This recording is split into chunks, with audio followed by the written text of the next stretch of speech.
Welcome to Fostering Blooms, the podcast where we dig deep into gardening and all the ways it can enrich your home and life.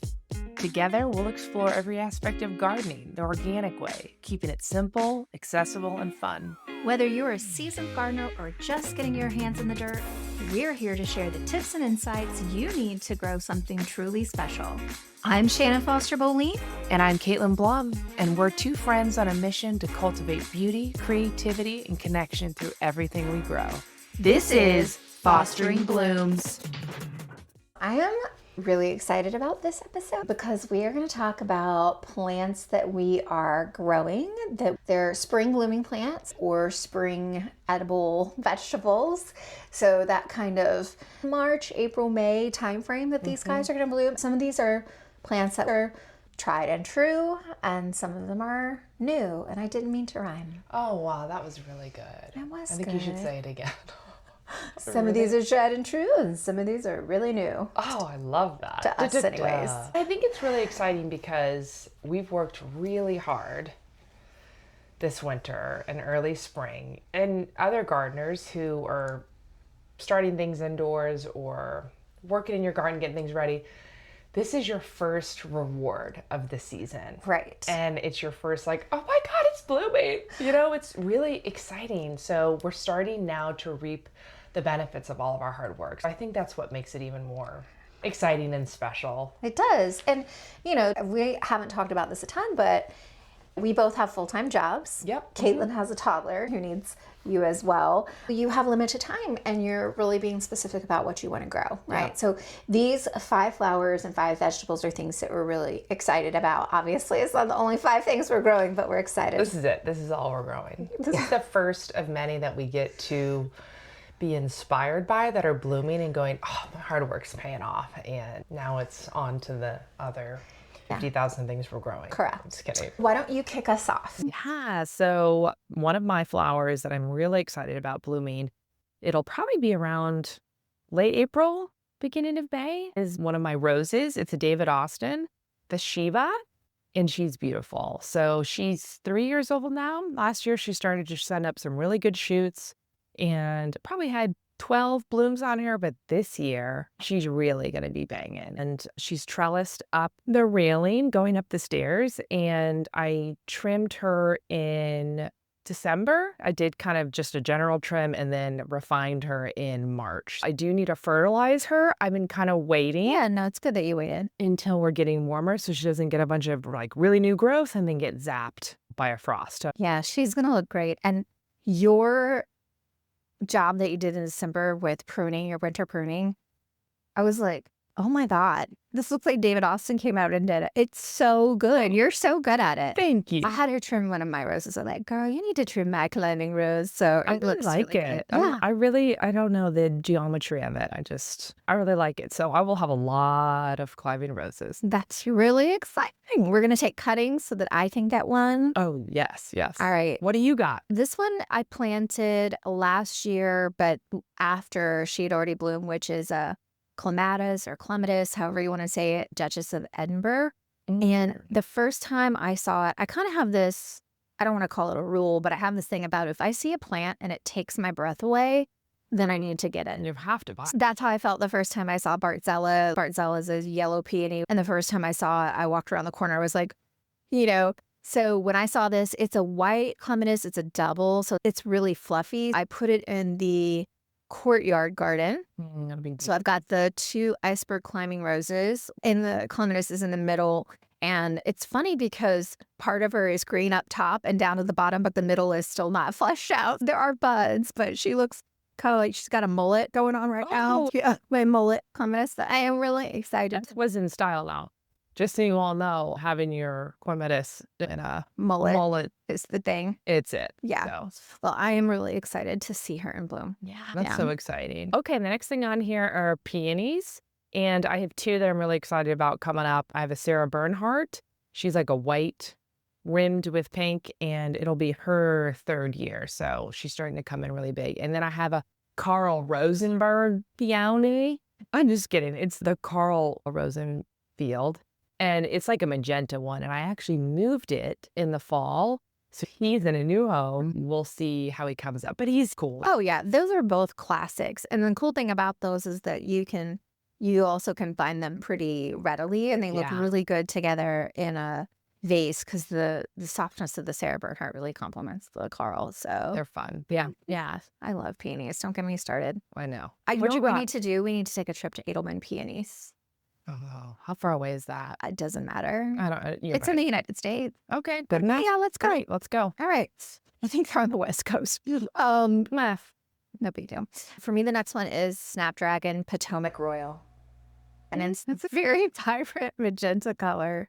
It's like a really deep color. It's the first time I've grown this one, and I'm growing like 4 other colors, but I'm really excited about how this is going to look in the new cut border that I'm making. Beauty. I'm excited too for you. Thank you. So next one I have on here is tulips and narcissus. Planted these bulbs in the fall, and I'm very excited about a couple different ones. Fringed Lambada, and it's like a salmon color. Oh, So it should be really cool. And then my Gay Tabor narcissus. that's going to be awesome. I've grown Gay Tabor before, and it's absolutely beautiful. It'll be cool. I'm excited. I did like a faux riverbed area on the side. It gets really dry in the summer. So I'm going to put in some different really dry, heat tolerant stuff over there. But right now the tulips are getting lots of rain. And so they're coming up, and all the daffodils already bloomed. So it's kind of going through phases, but it's a really cool area. It looks really, really beautiful. You did a great job on it. And I'm hoping that one of the things on that list is your poppies, but that's a whole other, we'll wait. Oh, there are 2 poppies coming up over there. So we'll see. Better be on your top 5. Okay. The next one is sweet peas, which I have grown last year. I will be honest, I didn't have a huge success with where I put them, but this year I got them off to a really good start. They had beautiful root systems. I'm so excited. And They were healthy. they were they're all really healthy. Interesting fact, some of the ones that I put in ground last year, about 4 of those have come up. So they survived the Nice. winters. I put in probably 12 seeds. 4 of them have survived. I don't know which 4 they are right now. I'd have to go back and look. But the ones that I grew inside under the grow lights did the best of all the trials that I ran. And the ones that I'm most excited to see out of that is the combination of Mollie Rillstone, Nimbus, Windsor, and Hyacinth. So they're combined together out in the cut garden. And then also Cupani is one that I'm really excited about because it's kind of like Matcucana. It was one of the first sweet peas. So it's very, very fragrant. Oh, And I'm going to finish putting those out over in the potager. I'm hoping to have a bumper crop of sweet peas this year. If I do, it will be the first time. I don't know why I have struggled so much. It shouldn't be that hard. they are. They could be a little tricky. Yeah, and I still need to get mine in the ground. Yeah, that's okay. I have about 10 left to put in. So we're doing okay. I know their roots are like, we're ready to get out of this paper towel roll. Right. You've got them in the paper towel rolls. I know. I've got them in the Yours root are- trainers. You're deeper. Mine are probably not stunted, but they're not gonna continue to flourish in what they're in right now until I get them in the ground. I think I might have a couple extra I could swing your way. Oh, okay. I won't say no. Don't say no. I won't. That's so. Oh, thank you. You're welcome. So I have a perennial phlox that I have in my flower box on my back porch. I planted it 2 years ago and just kind of left it in there over winter. In the spring, I was like, oh my God, this is growing back. So I keep it. It stays in there. It's done really well. Mhm. I just plant my other flowers kind of around it in the box. I'm excited for it to come back. Yeah, and it's getting ready to pop. It is. It Okay. is. It is. And it has like a light, kind of lavender, light purple flowers. Oh, that sounds so nice. Yeah, it's fun. I'm like, oh, you came back again. You did it. That's exciting. I love phlox. This one is blooming right now, and I'm going to have you hand me that vase. This is a tulip, and it's called Artist Viridiflora. And Just talk about this. I mean, the whole thing. Can I walk this that up is- to the camera? I mean, Give it to me. here you go. Okay, Here, she's friends. walking it. She's walking it up. Sorry, we have Yep, to you're show up these. there. Okay, look at that. So Artist is the front one. And actually this variety just bloomed today, and it's like a multicolor. Beautiful. This is why we do what we do. I know, this Why is is it vibrating over here? I planted 600 bulbs, but not all tulips, but a mixture of things. But I did plant at least 200 tulips. I actually used Sarah Raven's recommendations from her Creed Academy course. She has been doing tulips for like 30 years, I think. I mean, she's obsessed with them. And so I think when somebody's like such a specialist and so obsessed with something, Just follow. that I'm just gonna try it. Like that's what they do all the time. Yeah. So I did choose a couple of colors like Copper Image and some other ones I like myself that I know I like. But this combination of colors is just, they're gorgeous. But this artist one, it looks like a little flame.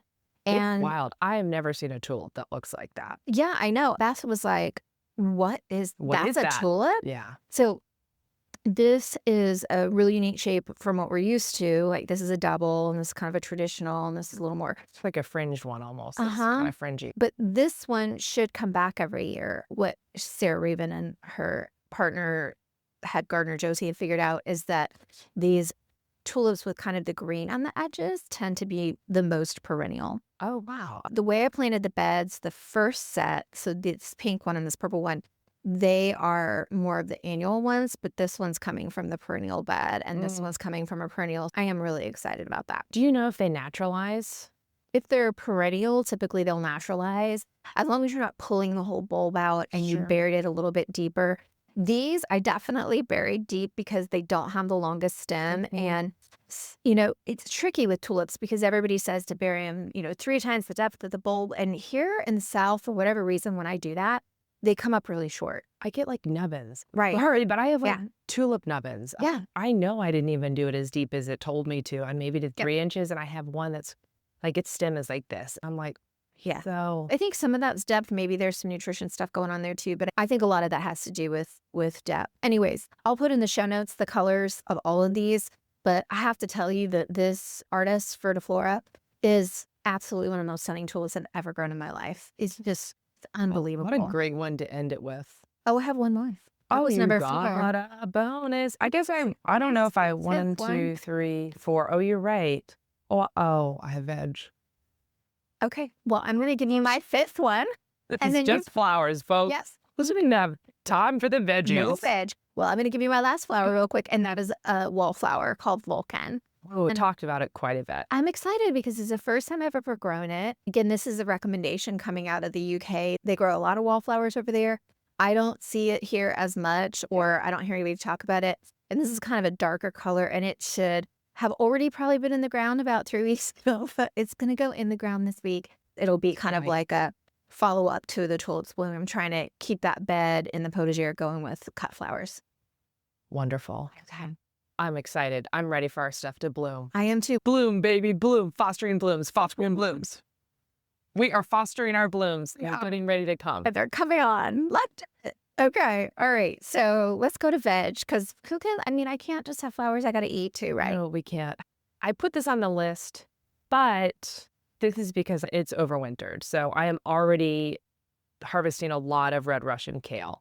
But I have new starts that you did for us that I will definitely be harvesting a lot more. So it's some really good succession planning. Absolutely. I have my overwintered ones. Those are coming up, harvesting them now. And then when those are done and bolted, our little new ones will be harvestable. And you've got some different varieties in I there. do. I like red Russian a lot. That's a really good one. So I have dark side spinach, and I did grow that a little bit last year and I really like that variety. So I do have 2 varieties, but I'm very excited about the dark side spinach. Does it grow on the dark side of the moon? Oh, yes, it does. Welcome to the dark side. And I gave you some too, so now you're on the dark side. And yeah. I'm so excited. Yeah, because I didn't do any spinach. So Yeah. thank you.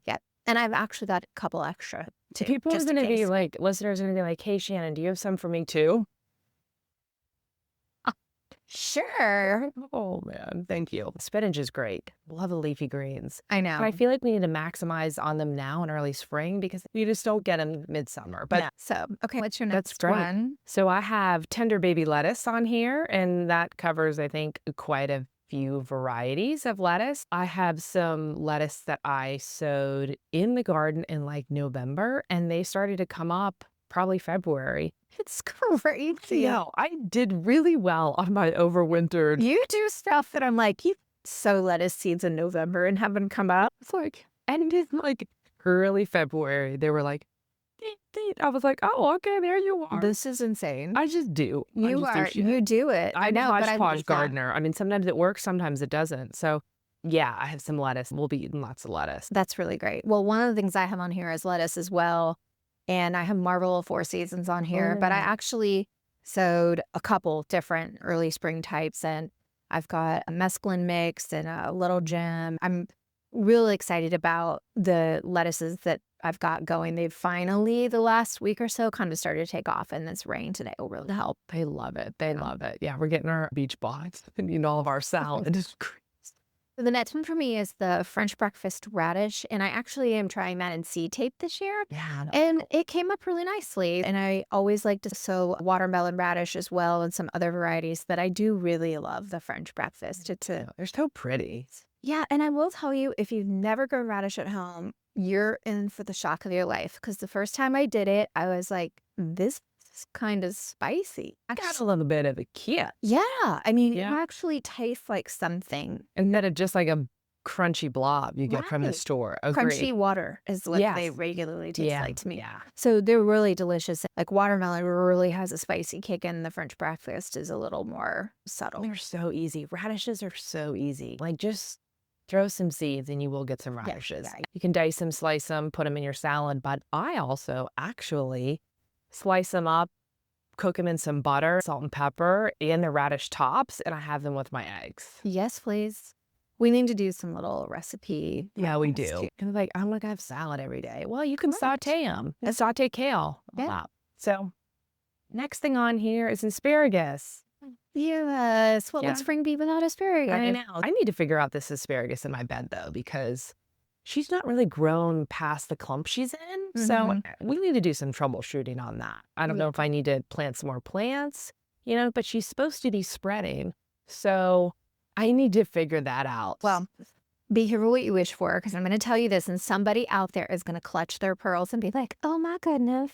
When I started the 4 raised beds, they had grown asparagus, and I didn't know really where it was. Well, then it started coming up through my raised beds. Now, just so you know, I put cardboard down, I put leaves, I put sticks, I put mulch, I put all the things, and my beds are knee high. And they came up, and they came up in multiple beds, and I pulled it out and pulled it out and pulled it out. This might be the first year it doesn't come back, wow. but it actually spread. I saw some off of the fence line like 100 feet away. Holy Will moly. spread. So be careful what you wish for, Sure. and maybe, because it'll go throughout the whole entire bed into the grass, like maybe it gets its own little cordoned off bed. I do like asparagus, but I haven't replanted it because I want to make sure when I do this, like I have a space for you. So I kind of know next year we might do it along the fence line. Anyway, it's tangent. That's smart though. I just am surprised. I'm getting like a big asparagus. I'll cut it. A big asparagus. I'll cut it. And then it's like I can eat one asparagus. Yeah.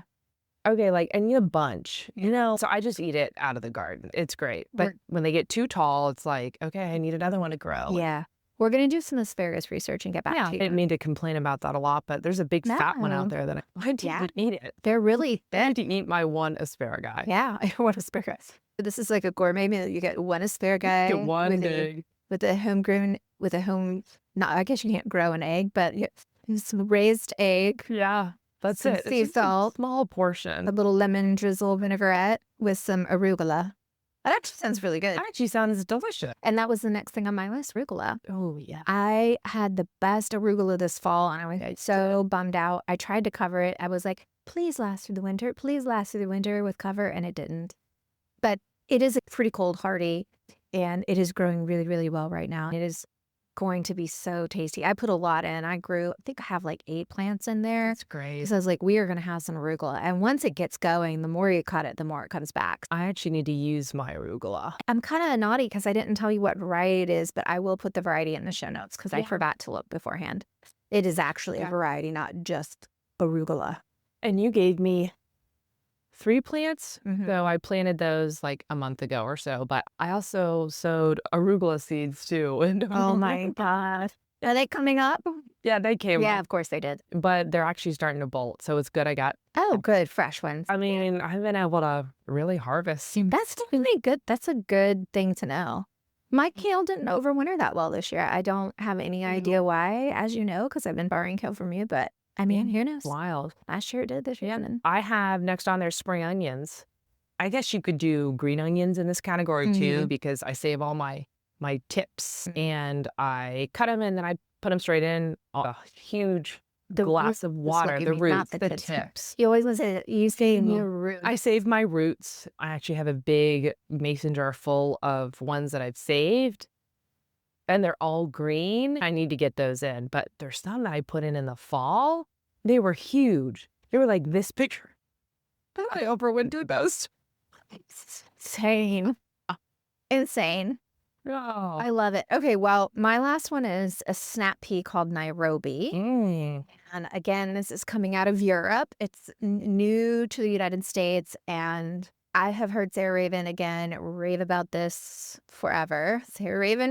Sarah Raven. But more people too. They really love it. It's not stringy. It has a really good crunch, a really good flavor. Again, those are finally starting to take off. They'll be growing up the cow panel arches. I planted so many. Caitlin was like, I don't need to plant any snap peas because we'll have enough for both of us. I was like, yeah, I'm a little late on mine. There's maybe like 2 coming up. And I was like, I don't need to worry about it, do I? You have enough. Yeah. Right? Yeah. I mean, by my estimate, I can't remember what I put. I did an Instagram reel on it. I think I estimated that I was going to have at least 20 pounds of snap peas. There's probably like, at least 30 plants out there I was going to say now. 30. It looked like 30. So that's so much. Yeah. So great. But these are the varieties that I'm really excited about. And these are the flowers I'm really excited about. Again, I mean, we have a lot more we could talk about, but if any of these things are things that you're interested in, we can stand by these varieties as things that I think are going to be really beautiful and perform really well. Yeah. And if you plant them, they will grow for you.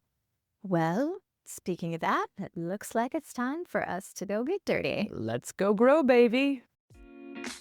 Thanks for listening to Fostering Blooms. If this episode inspired you, send it to a friend who's ready to ditch bland grocery store radishes and get spicy in the garden with us. We'd love it if you left us a 5-star review. That helps other people like you find our podcast. And don't forget to tag us on Instagram when your blooms show off. Until next time, let's go grow, baby.